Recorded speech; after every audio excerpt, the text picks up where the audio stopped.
What's up guys, HJ here, and I'll be showing you how to apply your stencil. So you have your stencils here, and then you'll also have your transfer paper. Hopefully you ordered transfer paper with your order. Otherwise it's gonna be a little bit difficult, but here's your transfer paper. Transfer paper is that white piece of paper.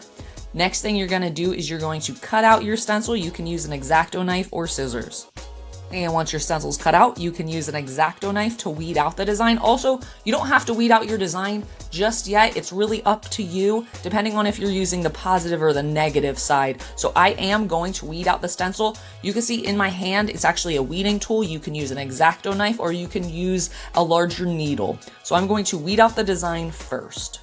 But again, you can weed out the design last after you place it on your shoe. It's really up to you. In my hand is the negative. You could also use the positive of the stencil. It really depends on what you're going for. If you want to use the negative design, I recommend placing the entire stencil on your shoe and then weeding out the positive from your shoe. So personally, I like using the positive side, which is just the supreme on that white piece of paper, but it's up to you on how you're customizing your shoe. And now you can just continue to weed out your stencil. Get out those little dots in the E and the P. And after you do this, you're pretty much ready for transfer paper. So the transfer paper is that white sheet of paper that you probably got with your order. If you didn't get it from your order, you can always buy transfer paper on Amazon or different places too. So stencil's good to go. Then you're going to be applying your transfer paper. Okay, so you're ready for your transfer paper. Also, transfer paper is sometimes called transfer tape. So if you didn't get this with your order, you can always buy it on Amazon. Just look up transfer paper or transfer tape. And what you're gonna do is you're going to press your transfer paper firmly over top of your stencil.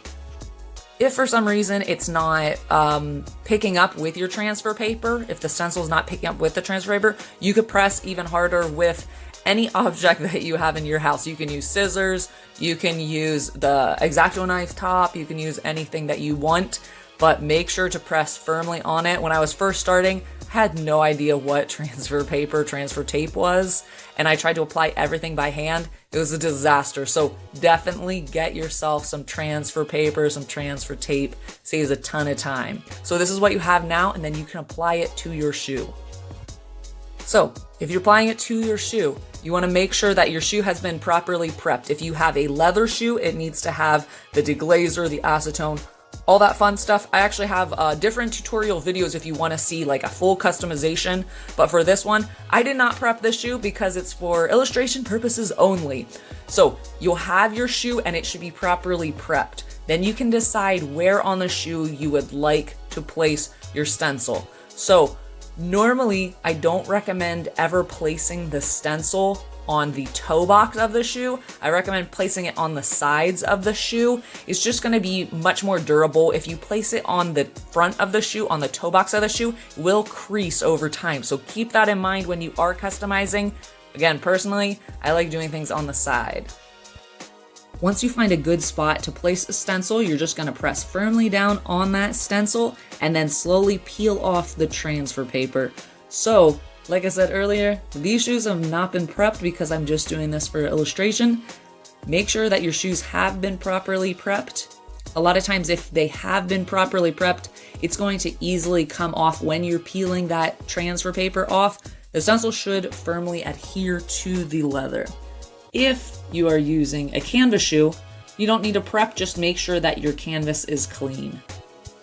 Another thing that I recommend is after you have removed the transfer paper and it's just the stencil, you can take your embosser, you can take your heat gun, you can take even a hair dryer, and you just spray it real quick, maybe like 5 seconds. So don't do it too much because you could melt the stencil.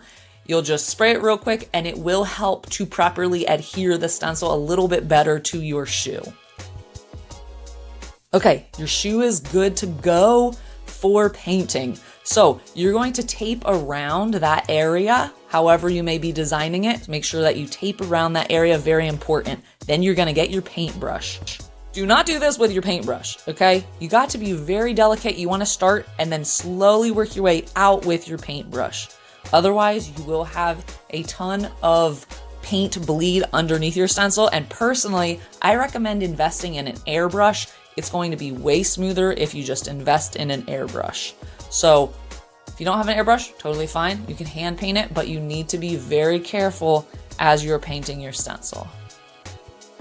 So as you are painting or airbrushing, make sure that you're using really, really light coats. You don't want your paint to be too runny.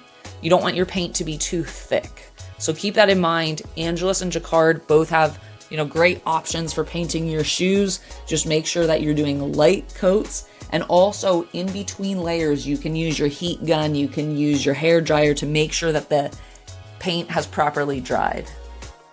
And once you're done painting your stencil, you can go ahead and carefully remove your stencil. So using the same way that we weeded with an X-Acto knife, a weeder, a needle, you're just going to carefully remove your stencil one by one. If you notice that there is any overspray, underspray, bleeding, anything like that, you can touch it up.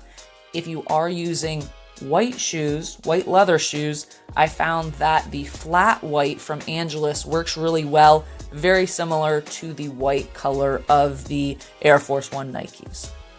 And normally if you did airbrush this, there really shouldn't be any bleeding underneath it. If you hand painted it, you might need to do some touch-ups here and there, but do keep that in mind for just how you painted the shoe. So then next time you use your stencils, there should be much more minimal bleeding. And you guys are good to go. So finish painting up those shoes, seal them up, and you are set. Check me out on hjartistry.com for any of your stenciling needs. Thanks for watching, guys. Take care.